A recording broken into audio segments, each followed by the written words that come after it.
In Montana and Arkansas next year, Medicaid is going to look different in one key way. No more premiums. Federal health officials gave both states the authority to charge low-income adults monthly fees when they expanded their Medicaid programs, Arkansas in 2013, Montana in 2015. Now, new research has convinced the federal government it needs to take that authority back. Today, we travel through time and across state lines to see how premiums have affected people on Medicaid and what phasing these premiums out could mean for the future of Montana's program. From the studio at the Leonard Davis Institute at the University of Pennsylvania, I'm Dan Gorenstein. This is Trade-Offs. Kate Bradley fell in love more than 20 years ago. It started back in Idaho when she was working on Medicaid policy. Medicaid is so complicated. You can never get bored, and you can never know all there is to know. And I think for me personally, it's just been kind of a mission and obsession ever since then. Kate went on to work with the state's Medicaid program as a lobbyist, and that job taught her a few things. One, that politics typically privileges the people who already have power, and the people with the most at stake, the folks actually enrolled in Medicaid, lacked much of that. And two, Kate wanted to be the kind of person who used data, not raw political power, to offer lawmakers more objective information. When you're using politics to influence Medicaid, the people with the power sometimes base their decisions on ideology and not what's necessarily good for people. But the evidence is the evidence, no matter what your ideology is. Kate's devoted herself to that mission since 2014, trying to help lawmakers make better decisions through evidence. That passion led her to become a principal researcher for Mathematica. And when federal health officials hired the policy research firm to compare 5 states that charged people on Medicaid premiums to 10 states that did not, it was hard for Kate to measure her level of joy. This contract felt like Christmas. States are normally forbidden from charging anyone premiums with incomes under 150% of federal poverty. That's about $20,000 for one person. And that's because premiums are considered a barrier to care, arguably defeating the whole point of Medicaid, insurance for low-income people. But the Centers for Medicare and Medicaid Services had granted Arkansas, Indiana, Iowa, Michigan, and Montana special waivers to pilot this controversial concept. Conservative lawmakers in those states had argued making people pay premiums would help prepare them for buying private insurance after they left the program. The Obama administration approved the move to incentivize red states reluctant to expand their Medicaid programs under Obamacare. Part of that deal, says Kate, was to evaluate what happened. And that is where Mathematica came in. The question they wanted answered was, how do premiums affect enrollment patterns? A chance to inform decisions based on evidence. This was an opportunity to look at very politically complex and interesting Medicaid demonstrations that affect millions of lives, so that we could generate some evidence to help CMS decide, and states, whether future states should have the same authority, or whether the states with the current authority should continue to have that authority. Kate and her team focused on enrollment patterns from 2014 through 2017, and there was a ton of variation. States exempted different groups from paying. Premiums range from $1 to more than $100. Fees applied across the income spectrum. Someone who literally earned $0 could face a monthly bill. So could the head of a 6-person family earning $40-something thousand a year. The amounts differed, the timing differed, lots of details of their premiums policies differed, but they all had asked people to pay premiums with incomes under 133% of poverty. As part of their work for CMS, Kate and the team reviewed the literature on Medicaid premiums. More than a dozen studies of adults and kids in Medicaid showed when you ask people to pay, enrollment goes down. Mathematica had two key findings. Looking across the 5 states, premiums probably kept enrollment lower and kept people from staying in the program as long. I would have to say that we weren't surprised that we found results consistent with this large body of literature, that premiums probably keep people from enrolling in Medicaid. A few details jump out. Surveys conducted by the states showed most people on Medicaid thought the premium price was fair, but still the policy had a chilling effect. Overall enrollment was lower, even among people exempt from paying. Plus, the premiums of $30 or more seemed to keep the most folks away. Finally, the people who dropped out fast, usually within the first year or so of having to pay. After that, people tended to stick with the program. If you get past the first year, the difference tends to wash out, which suggests that if you're hanging on that long, the coverage is valuable to you whether or not you have a premium. The team did not consider whether the policy chased away healthier people, but that is what one paper studying the Michigan program found. Kate is the first to say her study falls short of proving definitively that premiums cause people to leave Medicaid. Maybe some state could pursue that policy and not hurt enrollment, she says. But at this point, that's unlikely. It's possible to poke holes in any individual study, any study. But when you have a dozen studies all pointing in the same direction, it gets much harder to argue that premiums won't have any effect on enrollment. Since Arkansas's waiver was set to expire and Montana was seeking an extension, CMS wrote the two states last December saying that expanding Medicaid had worked. More people now were getting medical care.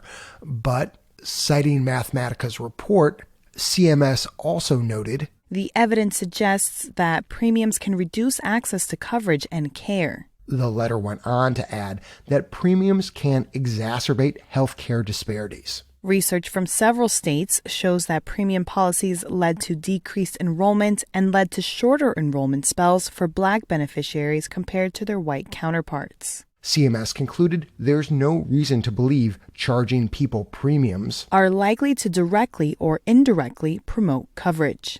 And promoting coverage is the whole point of Medicaid. That's why the agency has asked both states to phase premiums out by the end of the year and may soon ask Indiana, Michigan, and Iowa to do the same when their waivers are up for renewal.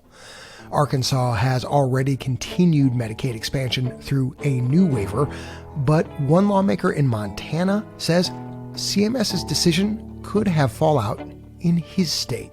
This is a huge mistake from the feds. I'm very, very worried about the risk, and I think we'll lose the program. When we come back, what phasing out premiums may mean for Medicaid expansion in Montana.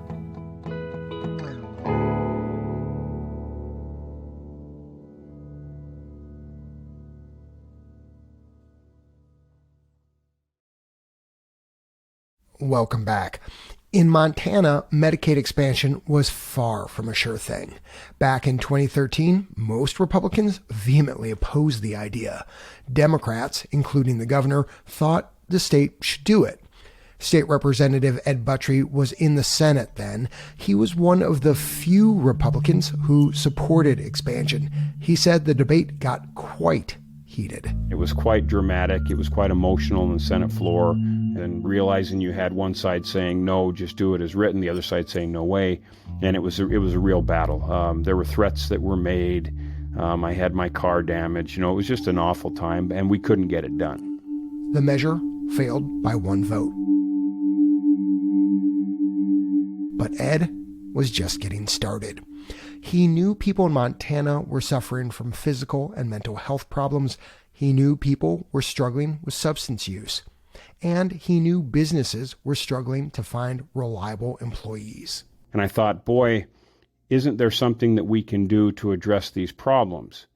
To me, how can you expect your workforce to be successful if they're not healthy, both mentally and physically, and if they have other problems that we weren't dealing with? By the start of the 2015 legislative session, Ed had created a fragile coalition across party lines that wanted Montana to expand Medicaid. Public support was also increasing. Heather O'Loughlin works with the nonprofit, nonpartisan Montana Budget and Policy Center. The organization gathered data and was one of several groups that worked to push this campaign forward. There was a lot of conversation over those 2 years about the impact of not expanding Medicaid, what that meant for rural health providers, what it meant for families who are struggling to access healthcare coverage. There was a lot of public attention towards a solution that was Montana-centric. And I think at that point is when the public really started to say, hey, even though we have a Republican legislature and a Democrat governor, there is something that maybe we can all get behind. That momentum was building in part because Montana Republicans were watching CMS.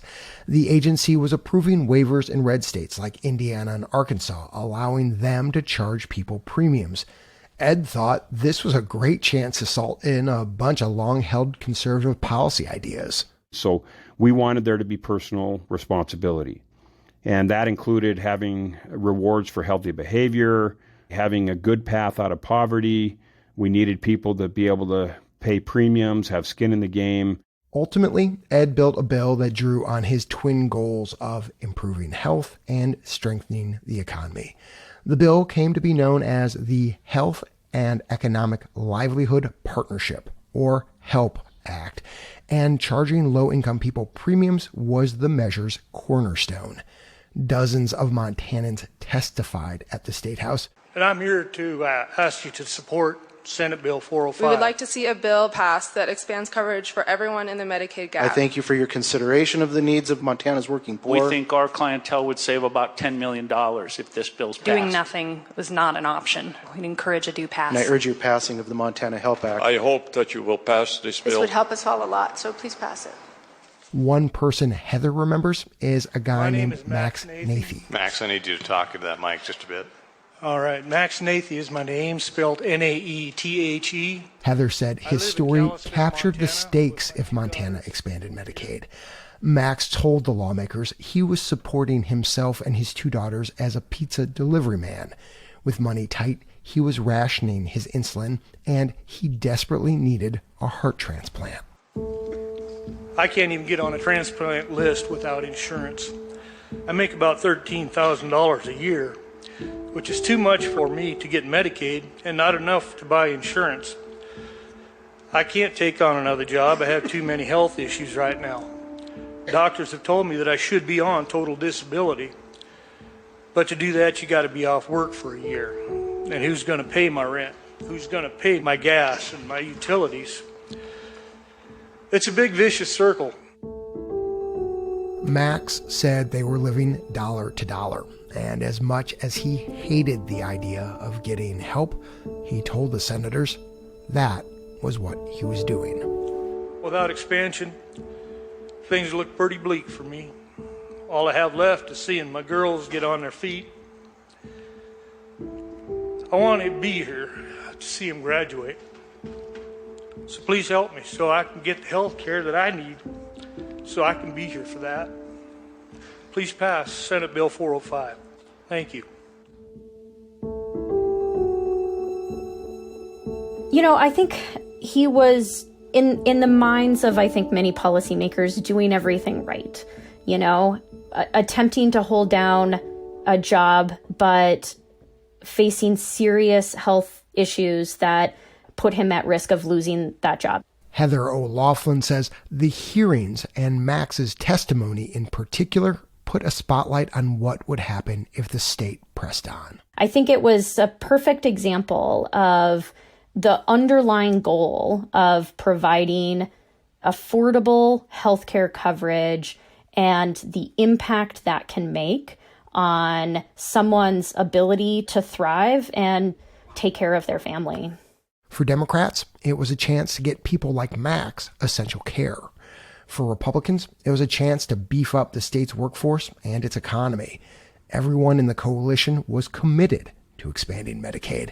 Now they just had to agree on what it would look like. Ed staked out his position.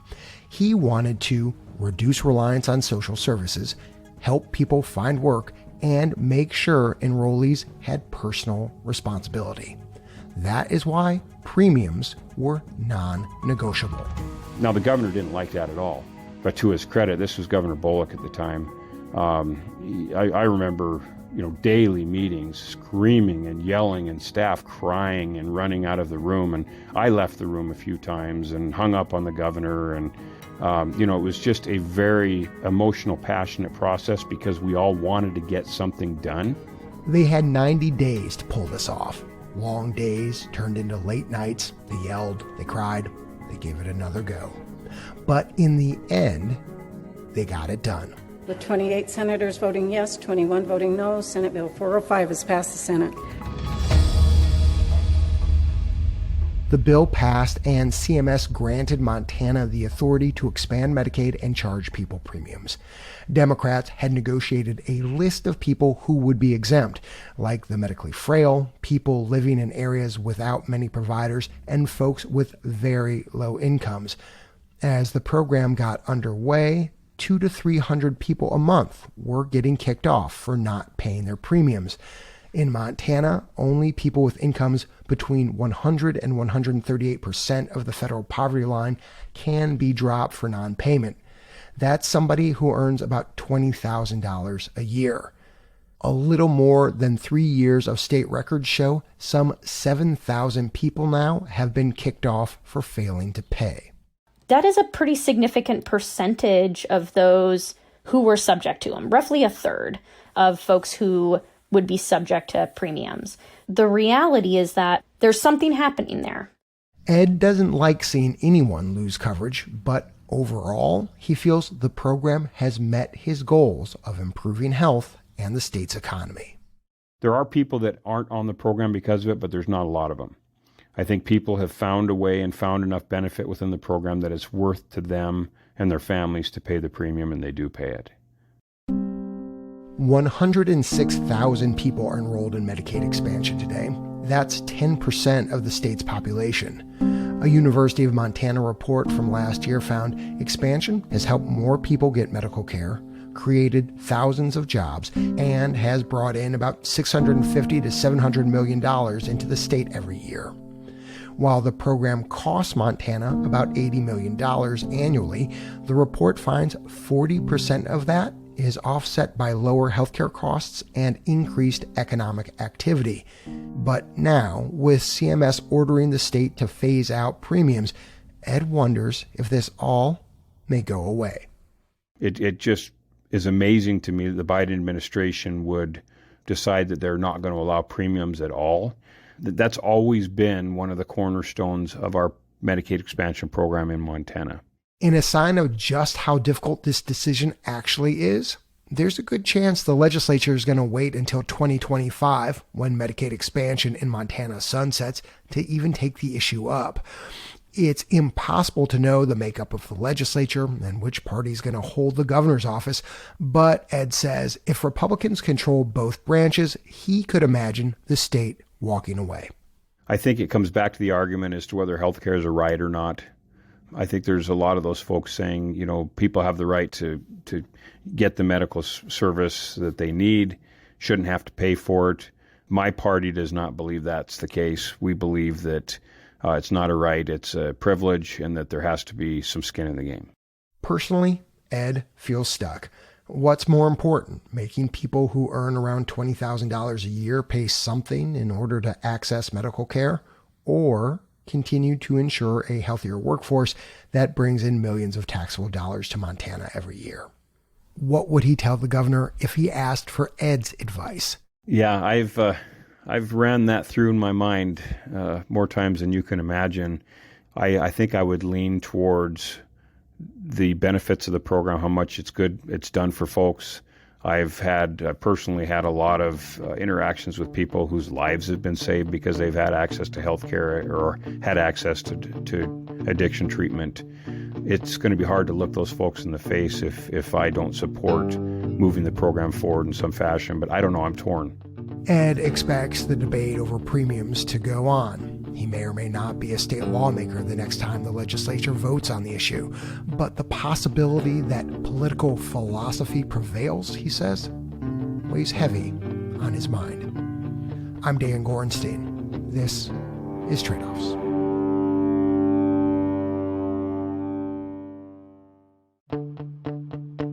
The evidence is clear. Climate change is bad for our health, often deadly. And the industry that's supposed to heal us is part of the problem. The healthcare sector is itself a major polluter, but its mission is to heal people. So the contradiction between its mission and its operations is profound. Healthcare's role in the climate crisis, next time on Trade-Offs.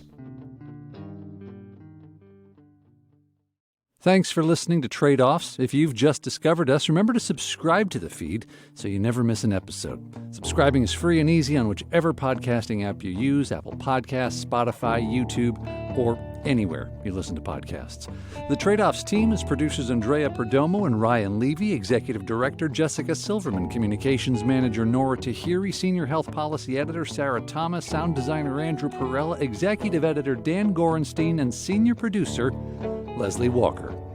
The Trade-Offs theme song was composed by Ty Sitterman with additional music this episode from Epidemic Sound and Blue Dot Sessions. Trade-Offs coverage of healthcare costs is supported in part by Arnold Ventures and West Health.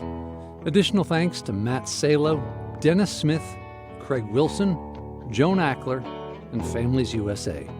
Thanks also to all our listeners who helped to support our work, including Laurel and Joe Lipsick, Shu Fong Shi, and Bob Herman. Trade-Offs is supported by the Robert Wood Johnson Foundation, Arnold Ventures, West Health, the Better Care Playbook, the Leonard Davis Institute of Health Economics at the University of Pennsylvania, the Sosose Foundation, and the National Institute for Healthcare Management Foundation. The views expressed in this episode are those of the individuals and not those of Trade-Offs staff, advisors, or funders.